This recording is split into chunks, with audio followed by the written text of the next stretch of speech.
Well, Joe Biden's lead is giving Democrats an uncomfortable feeling of deja vu. Take a look at this. 4 years ago, Hillary Clinton had a bigger lead than Joe Biden has today in Michigan, Pennsylvania, and Wisconsin, 3 states that flipped for Donald Trump, handing him an upset victory. Kevin Walling is a Democratic strategist and vice president of HG Creative. He joins us now. Kevin, I first want to get your take on, I'm not sure if you just heard, we had Matt Finn there at the president's rally in Arizona. Huge turnout there. John Roberts at the top of the show was talking about the enthusiasm level for the president. It appears to be every bit as robust now as it was in 2016. What do you make of that in contrast to the polls? Yeah, Trace, it's like Yogi Berra's famous quote, it's like deja vu all over again. We see a lot of enthusiasm with Donald Trump on the ground in these rallies now in Arizona. He's going to be crisscrossing the country this week in the lead up to Thursday's debate. And of course, there's enthusiasm on the ground for him. I counter that with the enthusiasm we saw in the 5.5 million Americans that have fueled Joe Biden's campaign, smashing all records. The vice president outraised the incumbent president by over $100 million just last month. So there's a lot of enthusiasm that we see in terms of those fundraising numbers, which I think counter what you're seeing in terms of these in-person events with the president on the ground. And I think it's a fair point, Kevin, but you look at the whole thing in national polls, as all the political analysts will tell us, really, it's not really a good roadmap to the Electoral College, the 270 votes. I want to put these numbers back on the screen. We showed them in the intro to you, but want to give people a closer look. This is 2016 to 2020. You had in Michigan, Hillary Clinton was up by 8.8 at this point in time. The president won that state. Joe Biden is now up by 7.2, less than Clinton. In Pennsylvania, Clinton up 5.7. The president won that state. Joe Biden now up less. In Wisconsin, Clinton up 6.8. The president won that state. Biden up by less. Does that concern you at all with what we've seen in the historical numbers? Yeah, it certainly does, Trace. And again, you're seeing out of the Biden campaign, Jen O'Malley Dillon, the campaign manager of the weekend, saying that we're taking nothing for granted in these key states. Because, again, polling was so off the mark in 2016 that we can't take anything for granted. The old adage, again, the only poll that matters is on Election Day, I think, is key. But you're seeing, Joe Biden in Pennsylvania today, Kamala Harris and her husband in Florida today for the first day of early voting, as you noted in Florida. Again, taking nothing for granted in terms of this ground game that Democrats have to put up against the president who's on the campaign trail today and this week.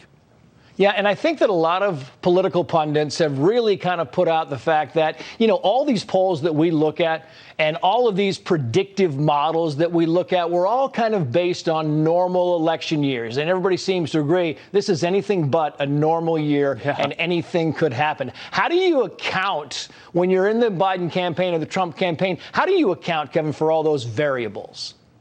Yeah, you're absolutely right. I mean, we have not seen an election like this. I mean, the amazing thing that we've seen is Fox News is reporting in terms of the surge in early votes. Nearly 28 million Americans have already voted. That's 1/5 of the votes that we saw in 2016 alone. So there's a lot of enthusiasm out there, and I think there's enthusiasm for the former vice president and President Trump. I mean, we see these lines in Georgia, in Texas, in Ohio, other places, upwards of hours at a time, both in Republican precincts and Democratic precincts. So I think this is going to be the highest turnout election that we've seen in modern American elections. And again, it's anyone's bet as to whether it's a turnout election or a persuasion election. I think it's more of a turnout election in terms of what you're seeing from both camps, rallying the base as the president is doing in Arizona and as the vice president is doing in places like Michigan on Saturday. It's all about base engagement if you're a strategist with both of these campaigns.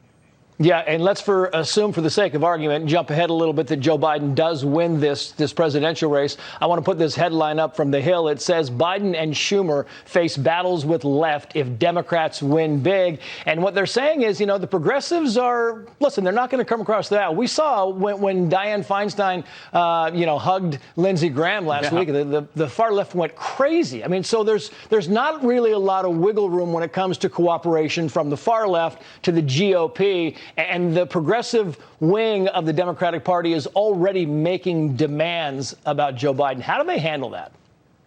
Yeah, Trace, I think we have to win first on November 3rd and then deal with the consequences in terms of the fractions of the party. I mean, I think you see that on both sides, right? You see fiscally conservative Republicans right now balking at the White House and Mark Meadows and Steve Mnuchin trying to get this deal with Nancy Pelosi. So there's always going to be infighting among caucuses. I hope we win big on November 3rd in the Democratic Senate and the Democratic House, and of course the White House. But again, I think that all has to play out after November 3rd and after January 20th if the vice president is successful on Election Day.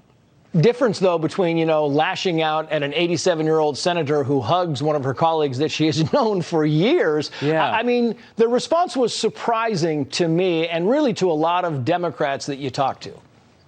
Yeah, I mean, I hearken back to the times when we could get things done. I think that's why Joe Biden was actually successful in the Democratic primary, is he talked about working across party lines. There's a beautiful ad that is cut with Cindy McCain and his close friendship with John McCain, where they would battle it out on the Senate floor and then go get drinks afterwards. And again, I think Americans want to hearken back to that time. The vast majority of Americans saw that nice moment between Dianne Feinstein and Lindsey Graham as something to uphold as opposed to something to tear down on the radical sides of both. Lindsey Graham didn't do any favors for his base in South Carolina hugging Dianne Feinstein either. I think the majority of Americans are somewhere in the middle and saw that as hopefully a nice moment that we can return to, hopefully with Joe Biden as president.